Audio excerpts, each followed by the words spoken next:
Et puis alors là, en bleu, blanc et doré, ce sont les dernières couches appliquées en 1945 par M. Pierre Dupont pour cacher l'accident.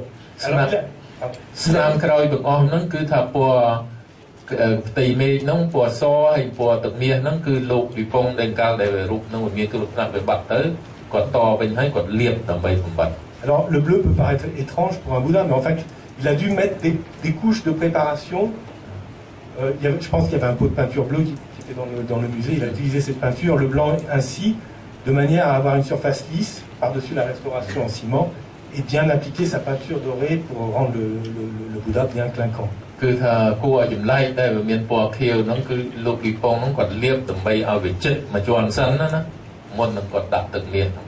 Donc tout ceci, bien sûr, il ne le dit pas dans ses écrits.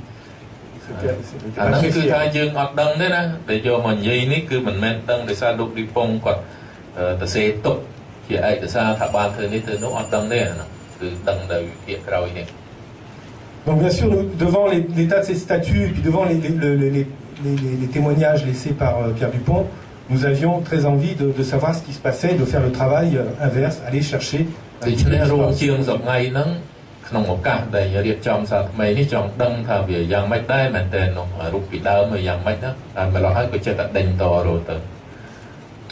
Alors voilà, si c'est un long travail de dégagement, la statue avec les couches de peinture appliquées par M. Dupont qui sont retirées. Nous avons l'état à peu près avec une dorure très abîmée, mais l'état de la statue au début du XXe siècle, fin XIXe siècle, début XXe siècle.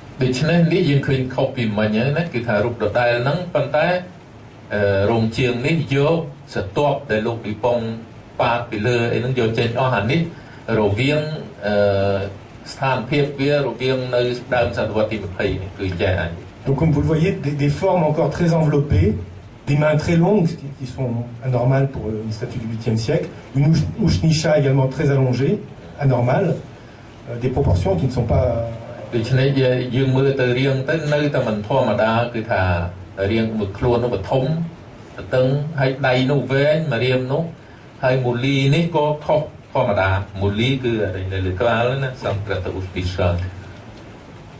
Il nous a fallu alors attendre près d'un an pour avoir l'autorisation du ministère de la Culture pour que nous puissions, à notre tour, continuer le dégagement à la recherche des formes initiales de cette image.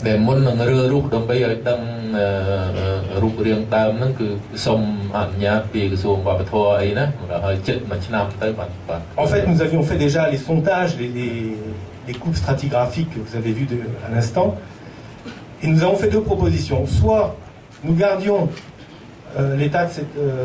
cette statue 19e, 20e siècle, une restauration 19e, 20e siècle, soit on poussait plus loin la restauration. Alors là, bien entendu, on nous proposait de redorer, rajouter la dorure traditionnelle, soit continuer.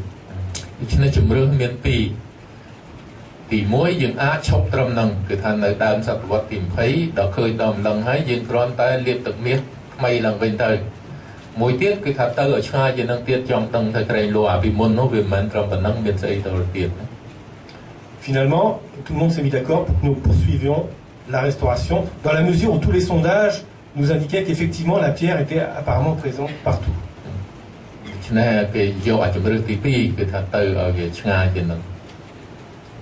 Vous voyez par exemple, là, les montages de la main droite, c'était un bricolage avec du cuivre et du bois pour le pouce.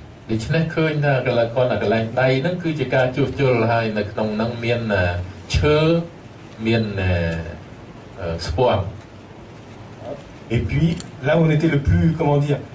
où c'était peut-être le plus délicat et le plus inquiétant, c'était le dégagement du visage. On espérait bien retrouver une expression, un visage de Zou, et non pas un faciès trop abîmé.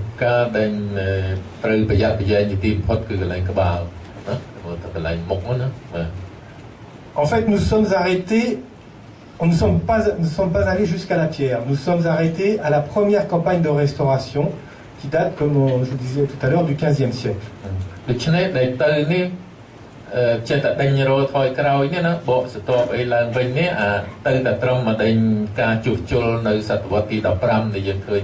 Donc on voit apparaître surtout sur la pierre des restes d'enduit noir, très rarement d'enduit rouge et encore moins de dorure, mais la pierre qui est tout à fait proche, mais un niveau qui date donc du XVe siècle. ពេលហ្នឹងចេះតែបកស្ទប់ទៅបានឃើញថាម្ដុំសតវត្សរវាងសតវត្សទី 15 ហ្នឹងឃើញមានដែងសតវតែពណ៌ខ្មៅនេះច្រើន Et là, on a fait une découverte au niveau du cou. On voit que la tête, anciennement cassée, accidentellement ou volontairement, on ne sait pas, avait été surhaussée de 3 cm. ដូច្នេះទៅដោយសារឃើញចឹងហើយបានជាឃើញថាក្បាលហ្នឹងកហ្នឹងវែងហួសមែនព្រោះនៅពេលនៅរវាងសតវត្សទី 15 ដែលគេជួសជុលម្ដងហ្នឹងមិនដឹងមិនបានរូបហ្នឹងបាក់ដាច់ប្រកេះទៅណាគេជួសជុលមកហ្នឹងដល់គេតមកវិញកហ្នឹងវាវែង2 cm វែងថាជា2 ឬ 3 cm ជាងធម្មតាលើធម្មតា Ce surhaussement, de même que les doigts qui ont été rallongés, date du 19e siècle. Un moment où là, effectivement on a tendance à rallonger les formes, à rallonger les genoux, la tête, le cou et les doigts. Le cou, les doigts, les genoux, ont toutes les proportions étaient rallongées, Louchnisha aussi, au 19e siècle. ចឹងខ្ញុំថាមិនខុសទេណាសតវត្សទី 19 ដែលអាដៃនឹងឡើងវែងតែកឡើងវែงហើយនឹងមូលីនោះឡើងខុសពីមុនណា Et bien sûr, comme nous avons décidé, avec la direction du musée, de retirer ces extensions. ដូច្នេះការដែលត្រូវធ្វើគឺទៅរកអាដើមនឹងវិញណាអាស្អីដែលតអីនេះយើងយកចេញ Nous avons entièrement purgé la statue des restaurations relativement récentes, accidentelles, liées aux restaurations de Pierre Dupont, notamment au niveau de la taille. Vous avez la tête aussi entièrement dégagée. ដូច្នេះយើងដោះអាស្អីកន្លែងបាក់បែកប្រមាណឲ្យយកអាស្អីដែលគេបានបន្ថែមក្រោយមកនេះយកចេញទាំងអស់ C'est intéressant de voir aussi au niveau du grès que cette cassure qui s'est produite en 1945, elle suit un plan extrêmement régulier en travers du thorax et qu'il s'agit certainement d'une rupture d'un plan de cassure qui était déjà naissant au sein même de la pierre. Il y avait déjà une ligne de fracture prête à se détacher. Naturellement. Ça correspond à un lit de la pierre, un clivage qui est déjà dans la pierre. យើងឃើញថាស្នាមដែលបាក់ដែលពេលដឹកយកមកសារមន្ទីរហ្នឹងដែលបាក់ហ្នឹងវាមិនមែនជាបែកកន្លែងណាតាមចិត្តទេគឺថាស្នាមថ្មនេះជាធម្មជាតិរបស់វាមានអាថាលីហ្នឹងវាមានខ្សែរបស់វាដែលវាដល់ទៅត្រូវបាក់ទៅទៅរកកន្លែងហ្នឹងឯង Bien entendu, il s'agit de grès sandstone. គឺថ្មភក់ណា Là, par exemple, vous aviez au niveau du coude qui s'était détaché une inclusion de calcite qui correspond donc à une ligne de clivage et qui peut très bien se libérer, qui peut se détacher sous l'effet d'un choc. អានឹងធម្មជាតិរបស់វាទេណានៅតាមនឹងមានស្អីកាល់ស៊ីតខ្ញុំថាកាល់ស៊ីតតាមនោះខ្ញុំដឹងស្អីទេណាប៉ុន្តែ Bon, j'avance, le travail avance. La statue est entièrement dégagée. Elle paraît aujourd'hui noire, hein, parce qu'il ne reste plus que cet enduit de Mériac avec le rouge qui a quasiment totalement disparu. Alors là, la statue est en cours de remontage et rejointoyage au niveau de la cassure du cou. ដូច្នេះមកដល់ដើមហ្នឹងហើយបានគេតម្លើងឡើងវិញប៉ុន្តែលើកនេះគឺថាអាស្អីដែលបន្ថែមតនោះយកចេញដើម្បីឲ្យវាទៅយ៉ាងពីមុន Et la voici telle qu'elle se présente aujourd'hui et telle qu'elle va partir prochainement s'exposer pour la première fois. Ce sera son premier voyage. រូបនេះមិនដែលយកចេញតាណាទេព្រោះនៅវត្តណាពីមុនមករហូតដល់ឆ្នាំ45ហើយយកមកសារមន្ទីរឥឡូវនេះទីបញ្ចប់ការងារដែលដល់ទីបញ្ចប់ហើយឆាប់នេះរូបនេះនឹងទៅដល់សហរដ្ឋអាមេរិក Alors là où Pierre Dupont a été quand même assez, comment dire, un peu culotté, on dit en français, d'avoir prélevé dans une pagode une statue qui faisait l'objet d'un culte. Je crois que c'était même vraiment un culte important, un pèlerinage qui drainait beaucoup de monde dans toute la province. Là, effectivement, c'était quand même assez ennuyeux. Quelque part, dans ce malheur, il a un petit peu sauvé cette statue, car la pagode a été entièrement brûlée durant le drame des Khmers rouges. រឿងនេះមានសេចក្តីសង្កេតពីរណាពីយើងគិតទៅលោកជាអធិពងនោះមិនគួរទៅយកបុរាណវត្ថុនៅកន្លែងដែលរាជប្រជាជនគេគោរពណាប៉ុន្តែដល់ការដែលយកមកហោះហើយនេះវាទៅជាមានវាអាចជាវិជ្ជមានមួយយ៉ាងដែរព្រោះទី1វត្តហ្នឹងគេបំផ្លិចបំផ្លាញនៅសម័យក្រហមនេះណាហើយឥឡូវនេះពីអន្តរជាតិនឹងបានស្គាល់ណា Et il y a quelques années, il y a quelques vieux achars de la pagode qui se souvenaient justement de l'enlèvement de la statue. Donc on était assez...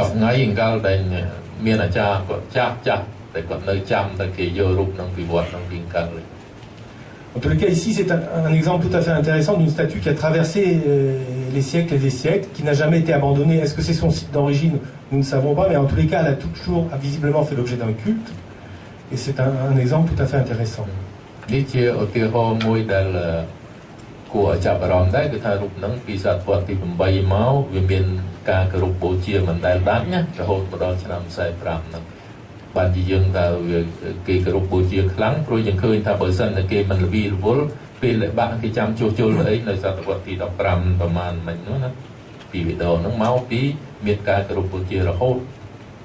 Intéressant également pour l'étude de la couleur.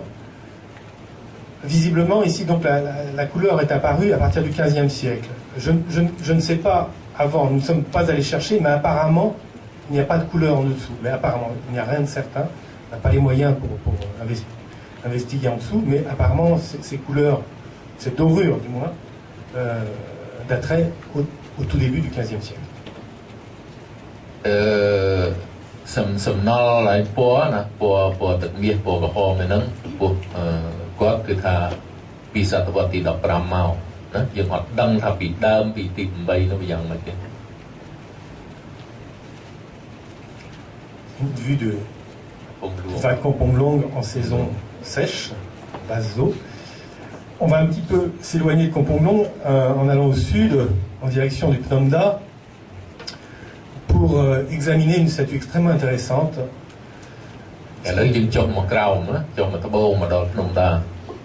Une statue qui va partir également bientôt s'exposer aux États-Unis et qui avait été découverte en morceaux et rapportée par M. Pierre Dupont également en 1945, à quelques jours près de l'enlèvement de la patrouille. ប្រហែលថ្ងៃខុសៗគ្នាហ្នឹងលោកឌីប៉ុងដដែលហ្នឹងគាត់បានទៅយករូបសំណាកមួយដែលបែកបាក់ជាកំណាប់ណាយកមកនៅក្នុងពី Nous sommes au Phnom Da. Comme vous le savez, toutes les œuvres pendant le Phnom Da ont été découvertes au fil du temps, morceau après morceau, ont été reconstitués lentement. Et beaucoup d'éléments de statues ont été découverts au pied, à l'intérieur, autour des grottes, grottes artificielles qu'on retrouve donc creusées à l'intérieur des flancs de la grotte. រូបច្រើនដែលមកពីភ្នំដាហ្នឹងគឺថា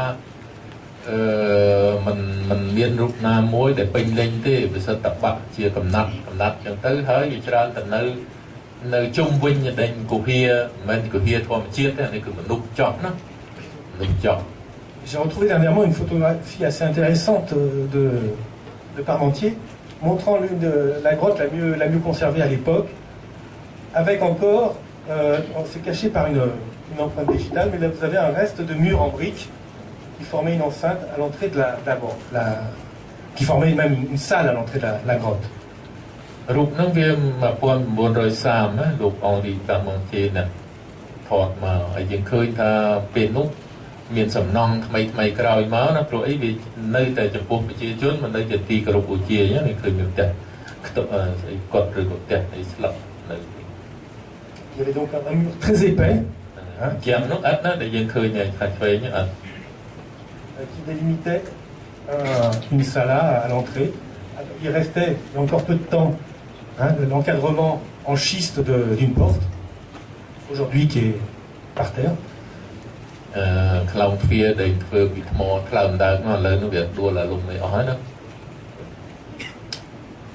Et c'est vraisemblablement dans cette grotte ou à l'entrée de cette grotte que des fragments d'un Krishna ont été repérés par M. Dupont en 1945. នៅចំនួនហ្នឹងឯងឆ្នាំ1900រូបនេះវា1930 ប៉ុន្តែគេយកចេញនៅឆ្នាំ1945យើងមើលរូបគ្រីស្ណានៅក្នុងរូងមិញណាគុហាល្អាងដែលមនុស្សចង់ហ្នឹងមិនល្អាងផងជាទេណា Alors là, c'est une autre photo également de M. Parmentier qui précède le prélèvement de M. Dupont. Assez mystérieux parce que la statue est aujourd'hui beaucoup plus abîmée. On voit qu'on est en train de la soulever. Hein, on est à l'intérieur de la grotte, visiblement. Malheureusement, je n'ai pas de légende pour cette. Enfin, il n'y a pas de documentation sur cette photo. On est en train de soulever la statue. ឯកសារហ្នឹងមានតែជារូបថតអត់មានសរសេរអីឲ្យដឹងប៉ុន្តែយើងមើលទៅគឺគេកំពុងតែទាញរូបហ្នឹងណាយើងមើលទៅឃើញកន្លែងនឹងទ្រូងហើយយើងឃើញស្អីនៅលើខ្សែអី Et la voilà, bon, présentée dans les années 60, photographiée par Madeleine Giteau, mais telle qu'elle a été ramassée dans la grotte en 1945. ដល់ឆ្នាំ1960មកនៅសារមន្ទីរជាតិទៅនេះ Vous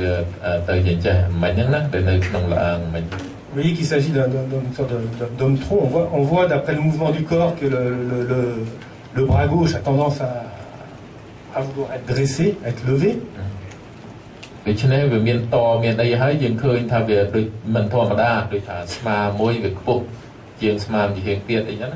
On voit une réparation là au niveau de l'épaule droite. Et surtout des traces d'outils curieuses sur les épaules qu'on ne voyait pas sur la photo antérieure.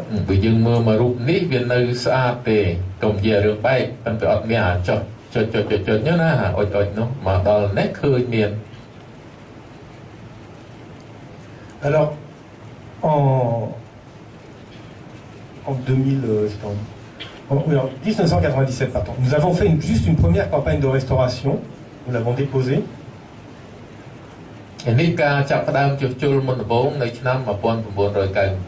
On voit au dos de la statue des traces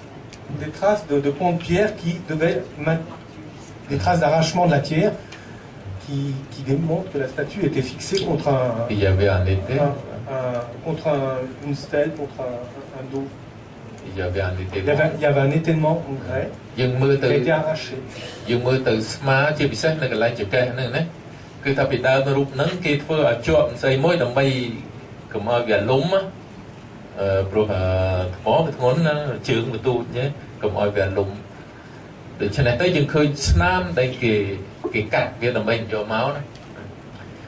est intéressant également de remarquer que seulement au niveau du visage et surtout de la chevelure, des restes de couleurs, du noir, du rouge et de l'or. Idem, le même type de couleur que nous observions sur le plate de Camponon.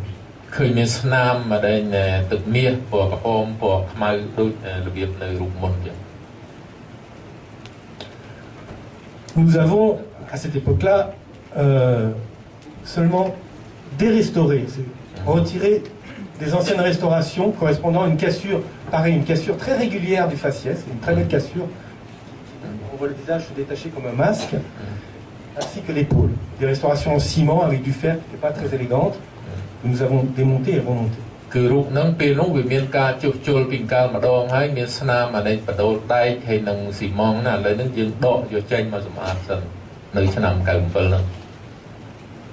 Voilà. Et il faut savoir qu'il y avait une autre statue assez similaire qui avait été ramenée du même site, hein, d'une des grottes du Ptanda, une autre statue représentant vraisemblablement Krishna, qui avait été acquise par M. Stockley, un collectionneur belge, en 1920, bien avant donc la découverte de la statue que je vous montrais avant.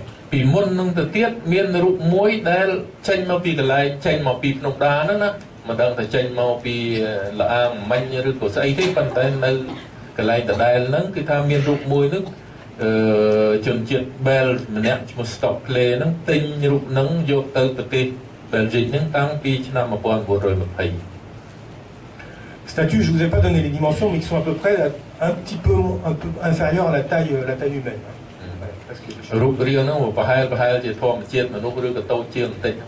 Je viens d'apprendre, d'ailleurs c'est assez amusant, cette statue, en fait, a été embarquée par un marin français, à Marseille, j'imagine,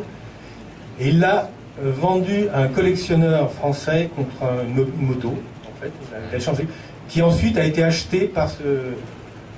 à Amsterdam par ce collectionneur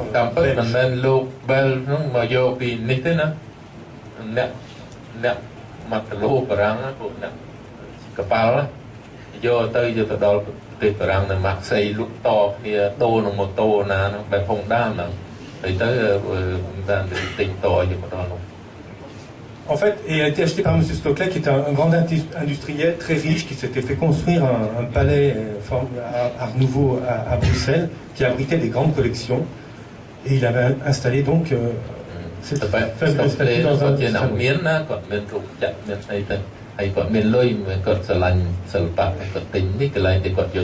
salon.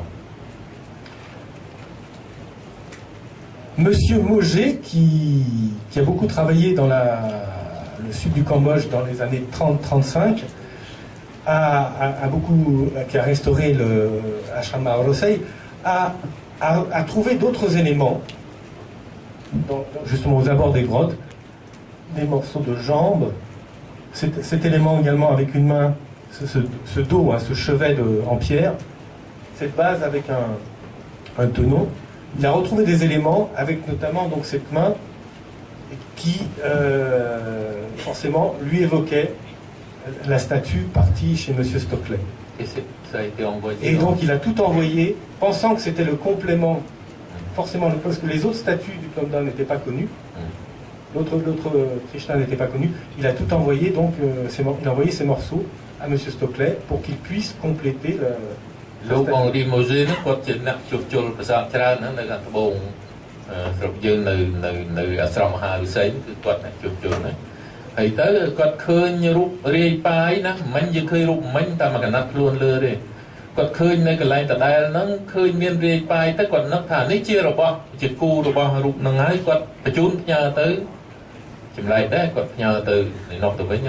Donc là, la photo montre des tentatives de raccordement des éléments réalisées à Bruxelles par le personnel de M. Stoclet. On voit que les jambes, la base, tout fonctionne, et même à la limite le haut.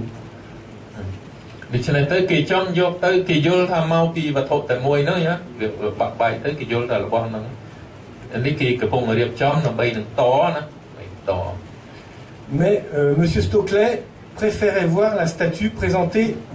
sans les avant-bras, sans les jambes, telle qu'elle, comme ça, simplement, plus simplement, c'est plus facile d'ailleurs à présenter, ainsi.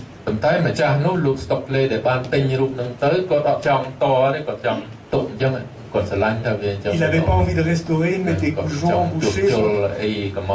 avoir une jambe plus longue que l'autre, etc.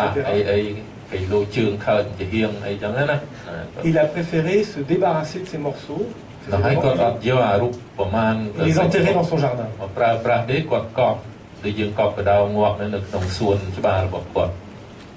Monsieur Stoclet est mort en 1970